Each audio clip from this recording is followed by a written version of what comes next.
एकदा एका राजाच्या दरबारात एक गायक येतो. नवोदित गायक असतो. त्याला असं वाटतं की राजाकडं जर आपण परफॉर्मन्स चांगलं केलं तर राजा आपल्याला चांगलं बक्षीस देईल, आशेनं येतो बिचारा.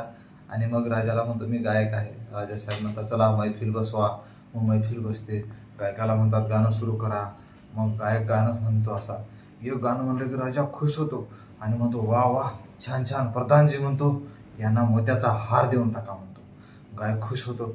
अजून दुसरं चांगलं गाणं म्हणतो. अजून राजा म्हणतो वा वा प्रधानजी यांना 100 मोहरा देऊन टाका म्हणतो. खूप छान गाणं. वा वा असं म्हणलं की गायकाला अजून मग असं स्फुरण सुटते. दुसरं चांगलं गाणं म्हणतो अजून.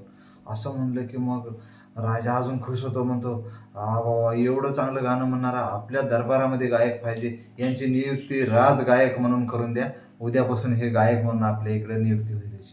वा वा म्हणते. मग त्याच्यानंतर पुन्हा अजून चांगलं गाणं म्हणते. अजून चांगलं गाणं म्हणलं की मग राजा मग एवढा खुश होतो. म्हणतो ह्यांना एक राजवाडा देऊन टाका म्हणतो. मग आता बस झालं. सगळं गाणे बिणे म्हणजे सगळं डिक्लेअर झालं. मग जातात निघून. आणि मग राजा काय करतो दुसऱ्या दिवशी दरबार भरवतो. पुन्हा गायक येतो. असा गायक आला की म्हणतो गायक काल तुम्ही जे बक्षीस मला पहिल्यापासून शेवटपर्यंत जाहीर केलं होतं ते तुम्ही द्या आता.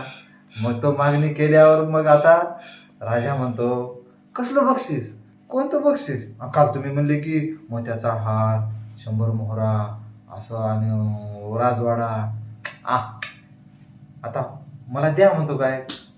राजा म्हणतो अरे म्हणतो काल तू गायला आला होतास, गाणं म्हणलास.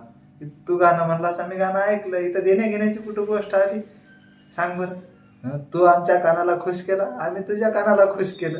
संपली गोष्ट.